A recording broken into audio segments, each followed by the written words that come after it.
Okay, friends and family. My word, another technically, how would you describe it? Troubled start to this live. Oh man, so we're a little bit out of routine this morning. Normally, Monday morning, we're like straight into work and getting going.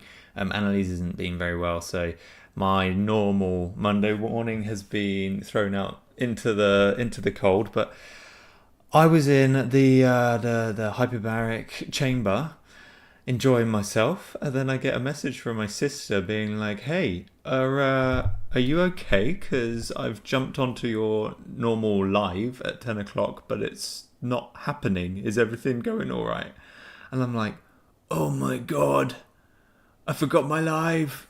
I forgot my live, my Monday morning live, my Monday morning madness." I'm like, "Oh no."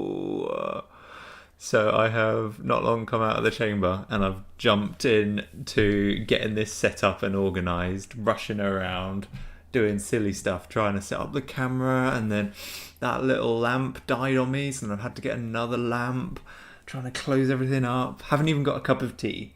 Annalise, bless her, is currently making me a cuppa, so we're doing all right. We're here, we're doing a thing. We're like an hour and, what is it, an hour and 20 minutes late. But I'm here, and I'm doing the thing, and I'm hoping that some of my regulars, Cameron and Serenity, there's lots of regulars, will jump on at some point in this beautiful thing that we've got going on. Now, if you are new here, hi, my name is George. I was diagnosed with brain cancer in August 2024. Still going through the process of dealing with that, and I'm sharing that journey here on YouTube, sharing it with you guys, you lovely humans watching on the other side of the camera, and kind of showing that it doesn't necessarily have to be the end. It doesn't have to be a bad thing, that we can learn from it and that we can use it to build ourselves into a better version of ourselves. Which for me was what I did. And I thought, well, when I was diagnosed, I thought I'm going to go on YouTube, see if I can find somebody who is going through something similar, and what can I learn from them and their situation. And I couldn't really find anyone specifically looking into the psychology behind these things and how to navigate them, navigate like the perceived problem. So I thought, well, maybe this is my thing. This is what I'm doing. This is how I give back to the world and make something good out of this questionably challenging situation. So if you have absolutely any questions, chuck them in the chat. I really enjoy the deep, dark questions, like as hardcore as you can get. It's mainly because it's those difficult questions, those dark questions that people have that they're scared to ask, that kind of keep how we perceive it down a level. How we perceive cancer or illness or the shit things that land in our laps, whether we like them or not. And so the idea with the questions is hit me with your darkest questions. I will answer with some sort of insight or tool that I've used to kind of navigate those situations with grace. And so hit me with your darkest questions whatsoever. And like I said, I had completely forgotten about this, and normally I will beforehand sit in the morning and I'll come up with some ideas on the sort of things to chat about and talk to you guys about. So because I fudged up, I can't believe I've done that. Because I've screwed up, I haven't had that chance to come up with some ideas of what we can kind of explore as a little group and look at in some depth. So if you are new, oh, Cameron's here, my friend. I thought you'd be lurking in the background somewhere. Hey man, how's it going? How is it going? I'm just going to move some bits around here so that we're looking all right. That's better. Hey bro, how are you? I'm really looking forward to, is it Wednesday or Thursday that you booked on? Really looking forward to catching you. And where are we? Thursday morning for me. Really looking forward to catching up with you and working through anything and everything that you got going on, which is kind of exciting. Very exciting. It's one of those things of trying to give back, like I said, of providing some value and help people grow, become the best version of themselves at this point in time. Now, one thing is that I've started to have more episodes. Yesterday I had 2. I'm having one right now. I use the word episode as a lighter word than a partial seizure. So for me, going numb, tingly, off balance. It's weird. It feels like, when you fall asleep on your arm and then in the middle of the night you wake up and it's like, oh my God, my arm is dead. Like you can't really move it. It feels similar, but I can move it. It's a very odd sensation. Very odd sensation. Just busy cleaning the kitchen. Okay, my friend. No sweat. No sweat. It's good to have you here. I screwed up, man. I screwed up. Wenjo, hello. Hello there. I was just saying, it's really nice to have these regulars that kind of come back and we start to work together towards these things. Praying that our Lord will protect and defend you. Thank you very much, Wenjo. Thank you very much. I want the darkest questions you can come up with today. Let's go real dark, as hard as you can. I want you to ask those questions that you're basically holding back from asking, that you're like, hey, what about like death and stuff? I'm surprised how many times I've been asked, oh, have you like planned your funeral? Or how long have you got? Or those sort of, those deep questions that people have, these assumptions. They come at it with an assumption. I have a favour to ask from you all. I'd like to get this live out to as many people as I can. If you, in the bottom right hand corner, there should be like a heart. If you can just absolutely spam that, it would really help get this video like jump started, moving forwards, moving in the right direction. Let me work this out from my end. You are amazing. Thank you so much for doing those hearts. It really, really helps. Okay, Cameron, you're always hitting off with like the best questions up front. I always love this. I love this. So let's have a look. One question while I'm cleaning. I saw someone wearing a shirt that says, how are you doing? But like, really, how are you doing? Be as open as possible. Yeah, like, I find it really interesting that we, like, especially in the Western world, we kind of hold these, like, how are we doing? Perfect example. We hold our emotions, our thoughts, our beliefs quite close to our chest. We have those cards, we keep them close, and we don't give ourselves the space to explore them. So I feel there's a shift, there's a change happening, and quite rapidly, where people are recognizing that these things that we carry, these, dare I say, negatives that we carry, we need to express them in some ways. Why therapy and counseling is absolutely exploding, because people are working out, hey, I'm not a happy bunny. I need to do something about this. I need to talk to someone about this, and then they take action. And it's largely females that tend to do that, but it's certainly developing into a situation where more men are open to discuss these things and let things out.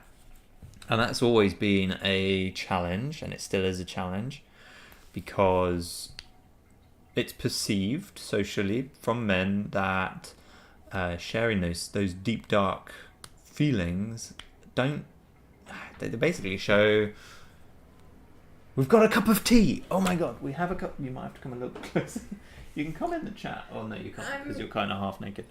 I'm not wearing a t-shirt yet. Leave me alone. Thank you. Oh, I love that. I have my cup of tea. We're doing it. What a morning. We're getting there. Guys, if you can absolutely spam that heart chat. It's amazing. We get so many more viewers. We get some insanely good questions. I absolutely love it. Do we think that's brewed enough? Or maybe give it a couple more minutes. But yeah, I mean, it comes from what I was saying about males generally not sharing those deeper, darker feelings. It comes from a position of, well, it's really evolution, right? So to show weakness doesn't hold the tribe in a particularly good standing. So the idea is that to have that unyielding strength is something that the whole tribe can lean on. And so that has had this kind of domino effect moving forwards where, yeah, men aren't generally comfortable to share that stuff. They don't want to be shown weakness. But then in the same way, because we're shifting quite rapidly into males in general wanting or being comfortable to share and being told, hey, you should share, you should just let all of this stuff out, it has this kind of interesting shift because it's happening so rapidly. So we've got men being basically socially feeling like they're not in a place to be able to share it, but then they're being told the opposite and being told you've got to share it. So like I feel this confusion of like, what do? Do I share it and, you know, get it off my chest and be healthier and have support from others? But then if I show weakness, then do people think less of me and do they see me in a different way? So it's this balance of trying to work it out and see where things go. Let's see, Wenjo, thank you for the question. Does it not anger you that many before us have found many cures for cancer, yet here we are? Because it sure does me. Ooh, we're getting into like conspiracy theory and the deeper, darker realms of the pharmaceutical industry. I, since diagnosis, as you guys know, have done a lot of research. I have dug deep into the corners of research and various options, mainly so that I can do something about it, right? And feel like I have agency over it. Do I get angered by it? I think it angers me slightly. It is what it is to some extent. I find it sad, more saddening than angry. I find it sad that there are other potential options out there that could be more mainstream, or different therapies that could be more mainstream and accepted. When I've been in certain meetings, perfect example is my last meeting with my oncologist, medical oncologist. Lovely lady. So she's there and she's like, hey, we've got this drug that we could give you, this chemotherapy. It's temozolomide, temozolomide, something like that. We got this thing, blah blah blah. But give me all the information to do with it, which is great. Fine, cool. Thank you for the info. I then had a couple of questions for her regarding like cancer in general, and I said, you know, have you got any? Have you got any advice, insights, or suggestions based around NK cells and T cells? There's also another couple, but these are cells within our body that, like, they basically search out for damaged or cancerous cells and they destroy them. So quite simply, if you can really increase your cells, and there's some new therapies coming out, CAR T cell therapy is a big one starting up in New Zealand for certain cancers. I asked her, you know, do you have any insights in this or any suggestions on how I can make my body as powerful, as many NK, as many T cells and the others, so that I can bring the fight naturally with my own immune system? And she basically said no. And in fact, she hadn't actually heard of T cells, which made me go, hold on. So you are an oncologist and you don't know about how our bodies can help impact cancer. And that blew my mind, in that the standard of care is just that. It is the standard. And that is what generally medical professionals, unless they have a certain interest or specialism, that is what they're taught, and then that is what they do. They follow through with the standard. And that is very interesting when you start getting into the funding for these for the research based around these drugs or other procedures. Like who is funding it, which you can find out in certain papers. But yeah, I wouldn't say angry. I will just say saddened that it isn't offered as an option more readily, these other potential therapies. And I have come across in the past that, certain people have found like simple ways to really impact or cure. Cure is a hard word. Not sure where I sit with the word cure, but certainly therapies that benefit individuals, but they're just not being shared or taught. It's weird. Okay, Cameron, if I can be open about men in particular have a hard time in being vulnerable enough to mental illness, so I'm trying to break the stereotype and better myself. Sir, that is step one to having a peaceful life, right? Is taking control of your life and how you perceive it. Hold on, bear with me, pouring my tea. Man, I'm really into green tea at the minute. I have been for ages, but recently I'm really enjoying it. Really enjoying it. So yeah, the main thing is we are all in control on most things in our life, but it's the illusion of control. We never really do know what to do, but we do have agency. We have that free will. We have that choice to be able to go, I'm not happy with X. I'm going to change that. I'm going to do Y. And one of the things, this is a little tool, a little task, homework, something like that I find is really powerful to recognize us at almost third party, and that is sit down at a table with a piece of paper and a pen. It's very simple. Sit down, paper and pen, and what you're going to do is you create a list, and the list is very simple.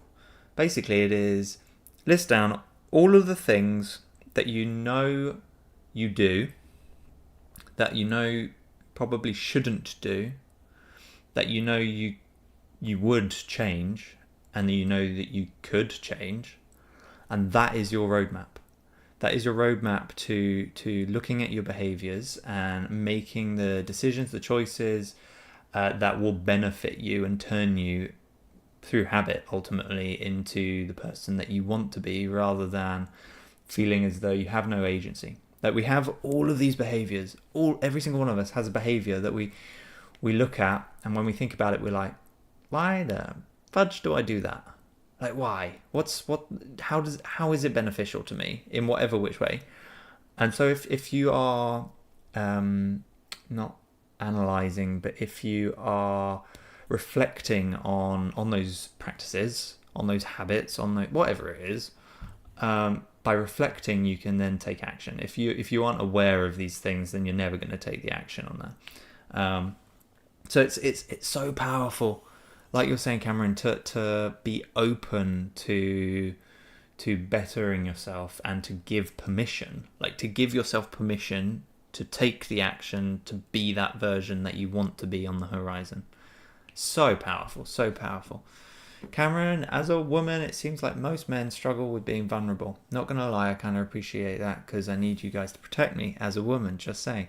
And this is exactly it, is as men, actually when you start to look at it, for example, me, I'm a white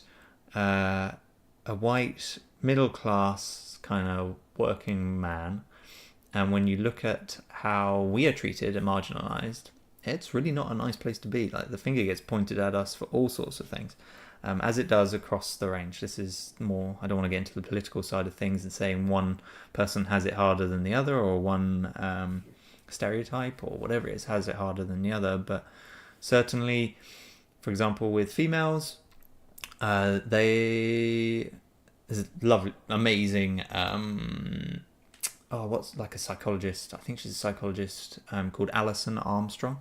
Have a look into some of her stuff, because she plots out the differences between how, in general, males and females operate, like how we are set up psychologically. But rather than saying men are better or women are better and pointing the finger, she kind of shows both sides of the coin, and then makes you ultimately gives sense on how both of them together are so powerful, and it's the reason why we as a species have done so well on the planet, because we support each other in the ways that we lack.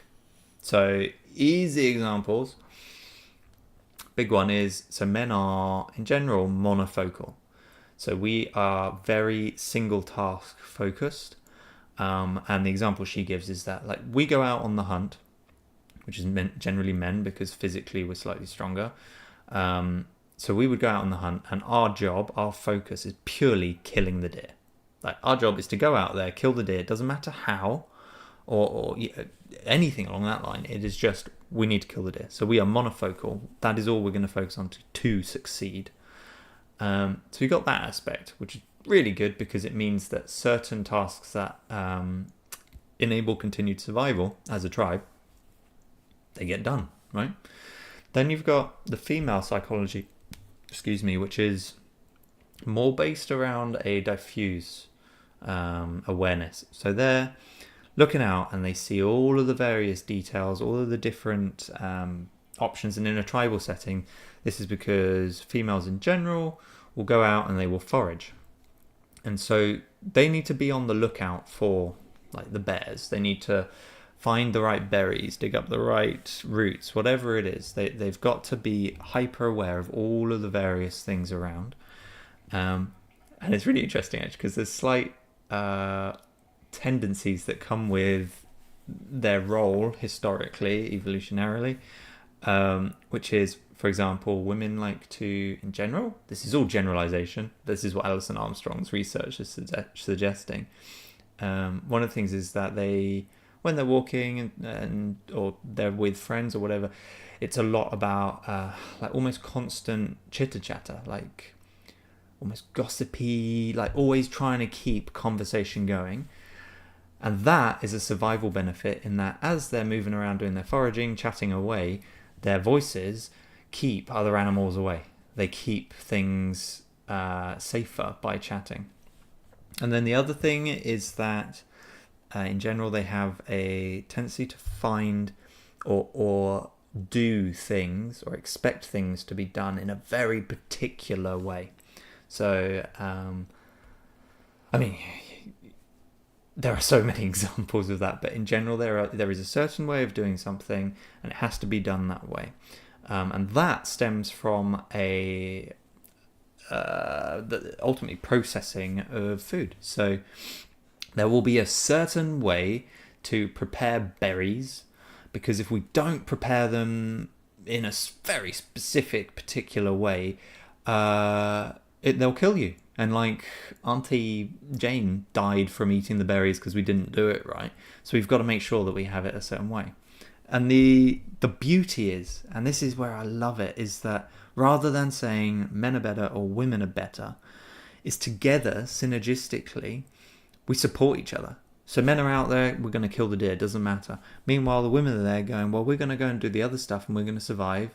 And the ways of doing things, to do things in a particular way, then support men. So together it's so powerful, but for some reason we have this social movement where we're trying to one-up each other. And I think that's really damaging.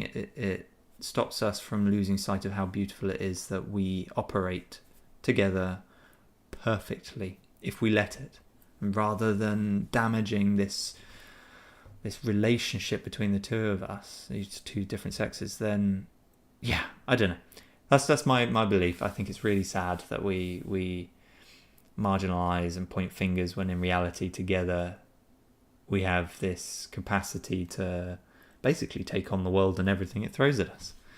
Let's have a look at some of these questions. Okay, where are we? TR Guy, hello there, welcome back. Geez, that's like my doctor having told me that they do not learn of vitamins and minerals in med school. Yes, so this Annalise, my partner, she's a doctor.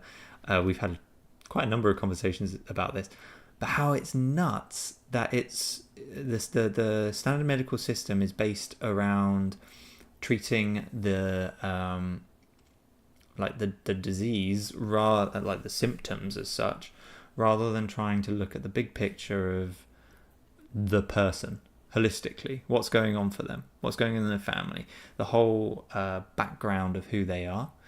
And then on top of that, was it Plato, let food be thy medicine? I think it might be Plato. One of those great old Greek philosophers.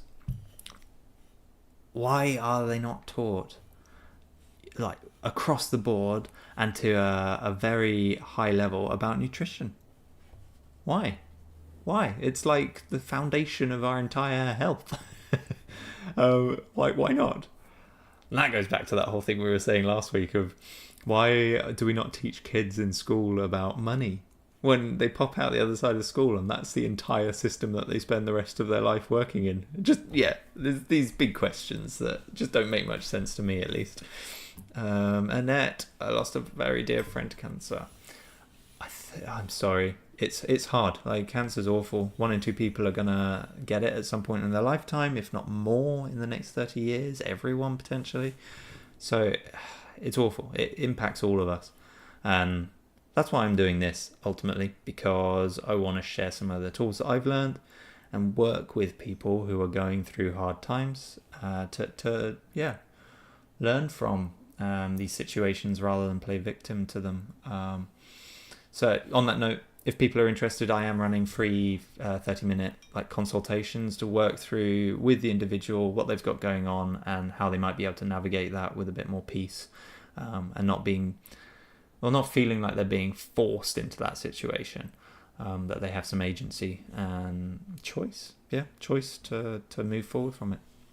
Okay, Wenjo, have your dreams changed?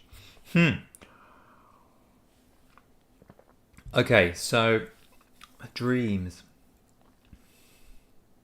So interesting. I am on prescribed medicinal cannabis, mostly for pain, but I'm also on CBD oil for its anti-cancerous properties, along with the anti-inflammation and various other things. If you don't know about that, it's very interesting. I can do maybe another live look into the detail of it. But when I was taking THC, which, if you don't know, is like the active ingredient in cannabis, the one that makes you feel high or sleepy or focused, depending on what strain.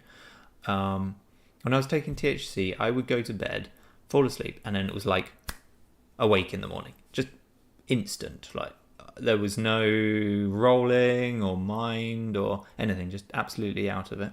But one of the things with THC is it stops you dreaming, pretty much. So yeah, I wasn't having any dreams, and then because the pain that I was having has dropped quite drastically of late, which is really good news, because that's dropped, I've stopped taking THC, and then I'm still now purely on CBD, and CBD does the opposite, so it really ramps up your dreams. So every night I am having incredibly vivid dreams. In terms of them changing, no, they're not nightmares at all. I don't think I've had a single nightmare, but it's kind of, I don't know. They've made my dreams enjoyable. Like, actually, you get really into them. You're very much aware of your dreams, and you can kind of control what's going on.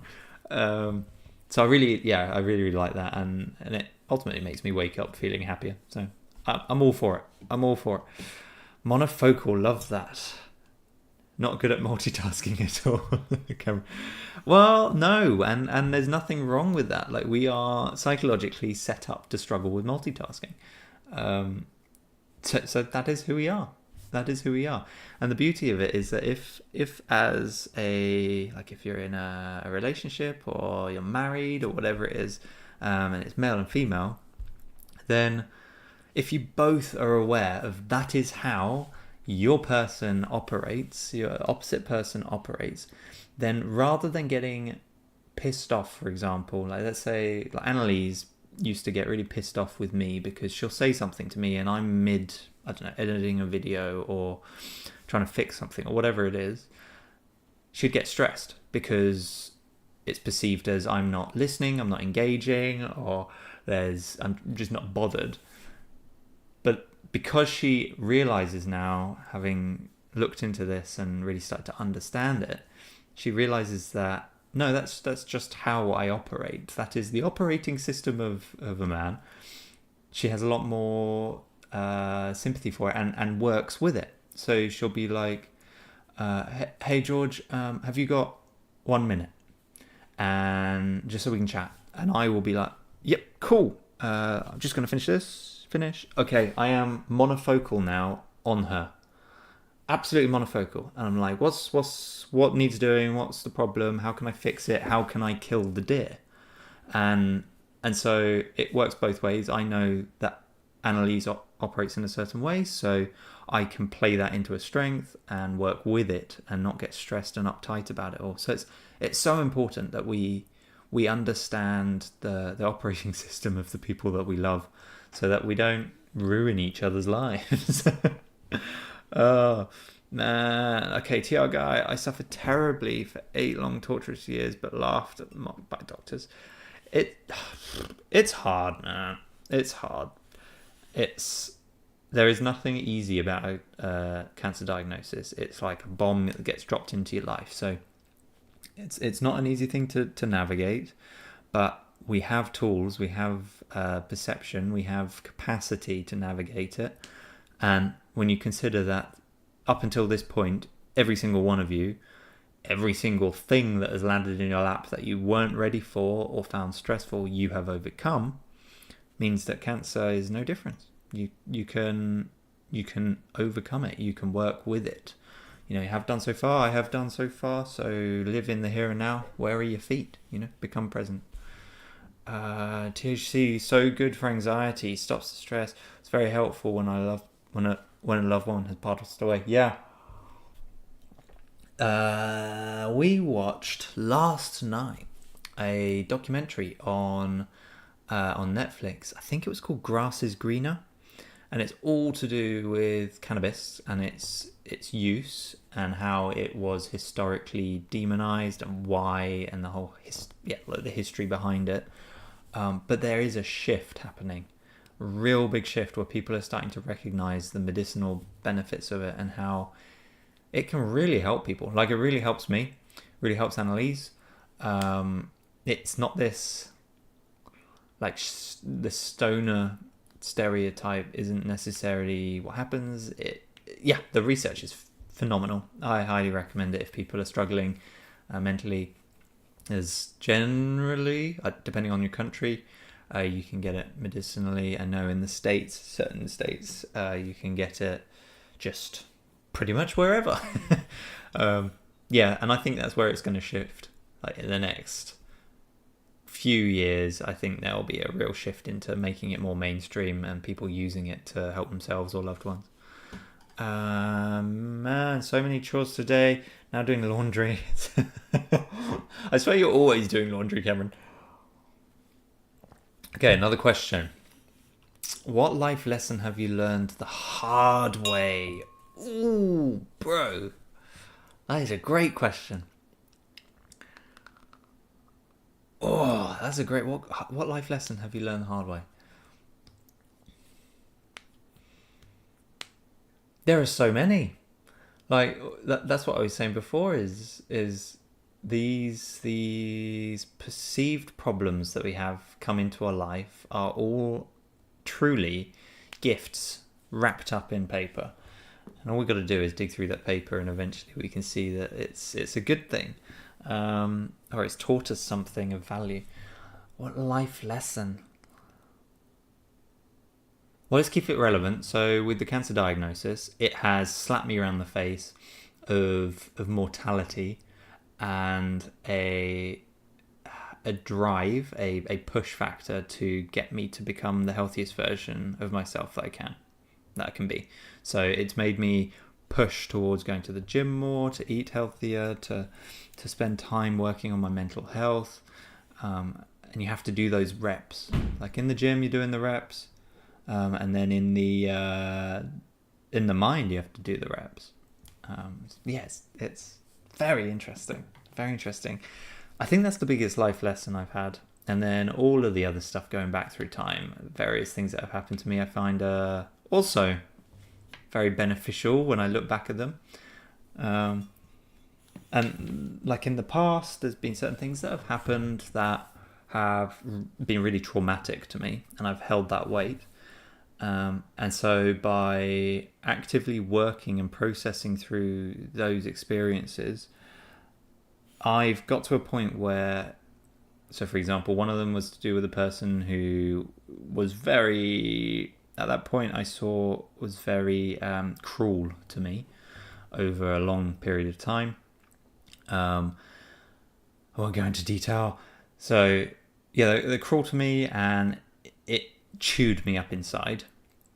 The shift was that, having processed that and looked back at it, and then specifically looked for the benefits, opportunity, positives for having that experience, for them doing that to me, I have been in like tears of gratitude for them doing that, which is a huge shift from anger of feeling like I was hard done by, to them being so thankful for them doing that. And like if I saw them again today, I would give them a hug and thank them for it, because I recognize it as a lesson.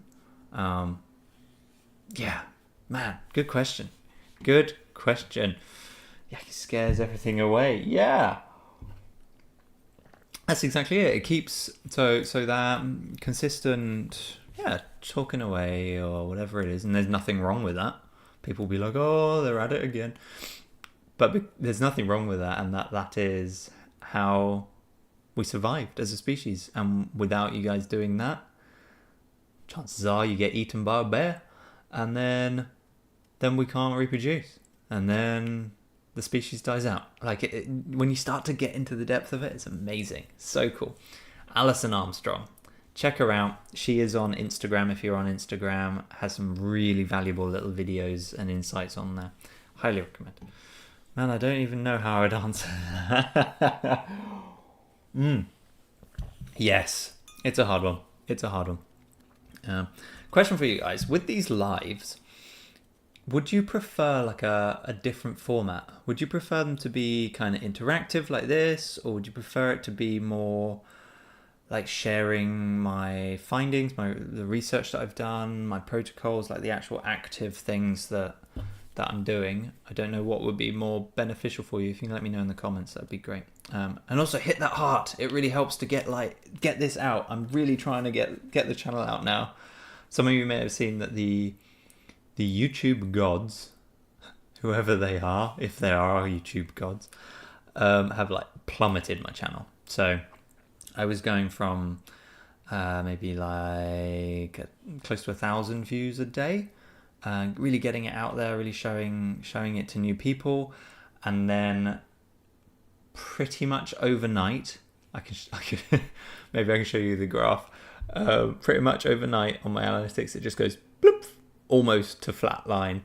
I'm now maybe 200 views a day at a push, and then I'm also losing subscribers, which is kind of sad. Like on average, I'm losing about 2 a day, which very interesting to sort of see how it's working. And I have my theory that it's because it's the algorithm gods are sharing my content with a new demographic to see if it works with them. That's the narrative I'm going to make for it, and I'll just keep on going. But the idea is to get this channel out there and try and help some people, show the light.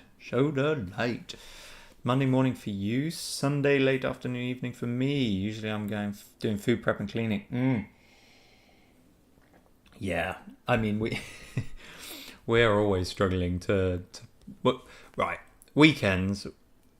We tend to be like, okay,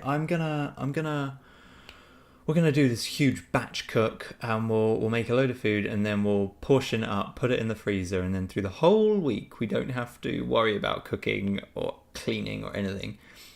But we get to the weekend and we're like, we want to go do stuff. We don't particularly want to do hours of cooking, but yeah. So we don't do that. So we end up cooking and stuff during the week, which is, it's not a waste of time. I enjoy it, but yeah. I'm just saying what comes to mind. Yes, Honest George, all of the above. Interactive, introspective is just fine. Yeah, man. Yeah. frankly, just another bee in your huge hive of followers. I can't thank you enough for being so positive about where you are in life. Franklin, that's you. Bless you. I'm glad it's of value. I'm glad it's helping you and others. That's the whole point, really. I've had so many people reach out just saying thank you, and my hope is just that the perspective that I have on this and the tools that I'm sharing or the protocols, those sort of things, I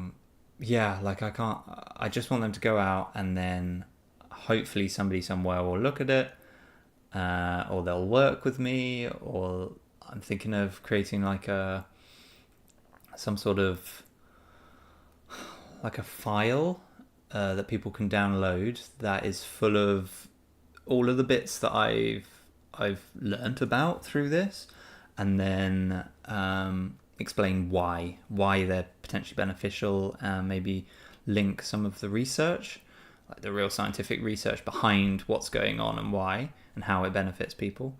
So that maybe they can download it and go, oh, that's okay, cool. This is like a protocol that I can follow or try, because when I was diagnosed, there is, and still now, there is so much information out there.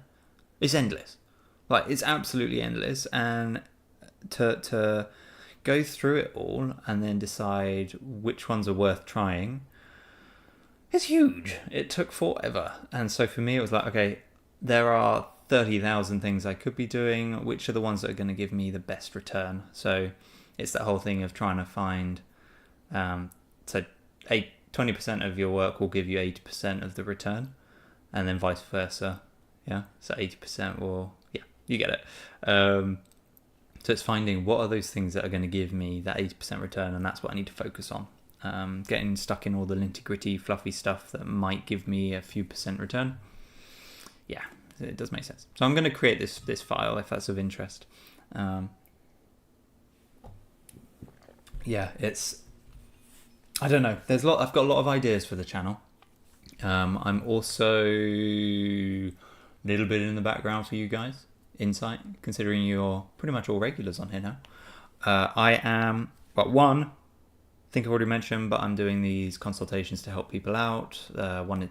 Free 30-minute, and then I also offered paid consultation moving forwards, where we really get into the depth of the tools and working specifically with people's situations. So I'm doing that to try and help people out. And then not the opposite, another thing that I'm doing is, and this is early days, but I can't wait to get this set up, is I'm going to run hopefully interviews with people who are top of their field, or they're involved in research, or they have certain insights to do with cancer or health or mindset, or those sort of individuals. Run a load of interviews, and then there's a platform called Skool, Skool, where I'll create this database, call it, of information that people can go and watch, and have it in like a bite-size, user-friendly option. Like they can go to it and be like, okay, I want to learn about keto diet for cancer, and there'll be multiple people, experts in the field, explaining what's going on. Something along that line. I want to really try and make something of true value for others. Cameron, would you be able to describe your diet? I know it's the carnivore diet, but is it just like meats and nuts or something else? Of course, my friend. Okay, so my diet is pretty much carnivore.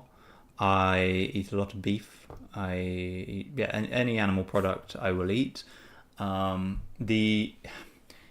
Every now and again I'll go through a wave of craving things like cheese, dairy, so I will have like a week of quite high dairy intake, but that's along with the meats. I will every now and again, in fact maybe daily, to some extent, I will include something else into the diet that isn't carnivore. So low glycemic vegetables, things like eat a reasonable amount of courgette, have some nuts, have some seeds. Everything, absolutely everything is whole food. Basically, it's nothing that I eat that comes in a packet with loads of ingredients. I keep it very clean. I eat a lot of butter, like a lot of butter. Pretty much every meal will have 2 or 3 tablespoons of butter on top. So you could say I'm kind of ketovore. Not hardcore carno, but also more heavily swayed towards the carnivore side of things. And I think the reason I add stuff into it, the odd bit and bob outside of meat, is mainly for longevity. So that, like, I'm on this for the long run. Who knows that I'm on this as a therapy? So for me to not be crazy restrictive, I feel enables me to be a bit more consistent, that I can carry on going for a longer period of time. And like ultimately life is for living. So if I fancy eating some, I don't know, some crackers made out of nuts or seeds or something, then yeah, I'll have them. Because I also physically, it doesn't impact me. Like, I don't feel bad eating that stuff. It doesn't cause any toilet troubles or anything. So yeah, why not? And as long as my blood sugars remain low, that's all good. That's the aim of the metabolic approach to cancer. So yeah, we're doing well. We're doing well. I also, in terms of diet, I have a little protocol through the week. So every Monday, Wednesday, and Friday, today being Monday, so I am doing this, I do OMAD, 1 meal a day, which is reasonable, but effectively what it means is that I have about an hour in the day to get my entire day's worth of calories. So it comes around to the hour and I'm just chomping through anything that I can get into my body. I get full quite fast, so then I'll have to kind of snack to get the calories in. Because I'm hitting the gym as well, I need to get those calories in, otherwise I will start to become catabolic and eating away on the muscle mass potentially. Obviously my protein is quite high, so that helps with preventing the catabolic shift that you can get. But also it's a hard balance, and I'm still trying to work this out for how my body reacts, but the amount of protein to fat ratio, I'm still trying to work out exactly what it is for me, because if I eat too much protein, too little fat, and I have very, very little carbohydrate intake, like a few grams a day, you can end up going into something called gluconeogenesis, which is where your body starts to pull apart protein and turn that into glucose, which isn't ideal with the metabolic approach. But yes, that's where I'm at. That's where I'm at. I really enjoy carnivore. I really love that it's simple. It's reasonably quick. I feel good on it. I feel powerful on it. I feel that it gives me like a clearer sense in my head. And yeah, highly recommend. Not to mention, I've leaned up a bit and put on some decent muscle, so it's all heading in the right direction now, which kind of amazes me. And yeah, very, very, very good. Very good. Highly recommend. We've got some new people joining the channel. Hello. Hi there. Welcome. My name is George. I was diagnosed with cancer. Brain cancer. It's really fun. Yeah, I'm sharing that here on a live, so if you have any questions, just shout in the chat. There's some beautiful people in the chat already asking some really good questions. Have you guys seen my latest video? It took me a while to edit. I think I was working on it for close to 2 weeks on and off.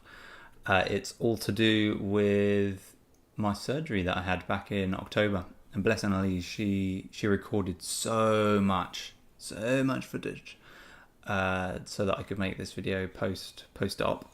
It was really fun to make. It was really nice actually for me to look back and be like, oh my god, yeah, I remember that, or I didn't remember that, or yeah, just because when I was going through it, obviously things weren't comfortable, shall we say, so I wasn't particularly aware of the little nitty-gritty or people coming in seeing me, or all those little events. And so it was so heartwarming to kind of be able to live that experience again, but from a place of peace now and not discomfort. It was a fun one to make. It's a long one, and I appreciate that, but there was a lot to cover, and the whole story was 5 days worth. So I need to get 5 days worth of stuff happening into a shorter period of a video as possible. Okay, man, I'm gonna have to head out soon. George, you're a beautiful person inside out, brother. Truly mean it, bro. Thank you for opening your journey to us. Do what I can to support you. Thank you, bro. No, thanks for coming along. I was gonna say I will probably only be on for another 3 minutes or so. So if you do have any last questions, queries, whatever it is, just chuck it in the chat. More than happy to answer it as they come through. But yeah, it's been an interesting last week. I'm currently waiting to hear from a neurosurgeon to go in for a meeting up in Hamilton, Waikato Hospital, to discuss, this is a big one, surgery options, because had surgery in October, last MRI back in February, late January, showed that the cyst inside the tumour has started to regrow, started to refill. So they want to get in there and try and drain that again, but they can't get in there and cut it out. So they need to get in, but if they drain it, it's going to refill again because they can't cut it all out. So they're talking about putting in a like a tap. There's a technical term for it, not like a now here that I can turn on and off, but from what I understand, and I've not had this conversation, so I might be wrong, but it kind of sounds interesting, is they'd go in and they pretty much put a tube into the tumour, and then they run the tube out of my skull and then under my skin, and then I'll do it all up. And then what they can do is with a needle, like a syringe, they can go through my skin and into a membrane on that tube, and then they can suck it out, which means that they don't have to keep on going in deep and like really getting in there. So it's far less invasive. I just have to do that surgery once, which would be great. It'd be really nice to just be able to empty it if it keeps on filling. Yeah, I don't know what will happen there, but I'll have that meeting with him hopefully within the next week or two, and then I'll keep you guys updated. I'm going to do a video on that today, just updating everyone on my lovely little channel. That's just beautiful little channel. Cameron, you did watch it. Amazing. Video was outstanding, brother. Look forward to our meetup. Yes, likewise. I am really looking forward to our little consultation. I have received your questionnaire as well, like the survey questions. So I'm going to go through that, and we'll come up with the battle plan, and I'll kind of hear what is going on for you in your life, and we'll work from there. Right, beautiful people. I think I will call it here. We're on an hour. I apologise for missing the 10 o'clock start. It just, out of routine, it completely slipped my mind. And then I was in the hyperbaric chamber, and I was like, oh no, I've forgotten this live. But yeah, I will be on next week. I may also do one on the weekend, this weekend coming. If you're interested, let me know. If you guys want more chat, just give me a chat. If you are interested in having one of these little consultations and discussing what's going on for you in your life and how you might be able to navigate that a little bit more smoothly, if you go to my link tree, there's links in most of my videos in the description. If you go to my link tree, there's a little button there that says work with me. You can book onto that free little consultation on there. It'd be great to chat with some of you guys in person. But yep, love you guys very much, and I will see you in the next one. Thank you for coming. Love it.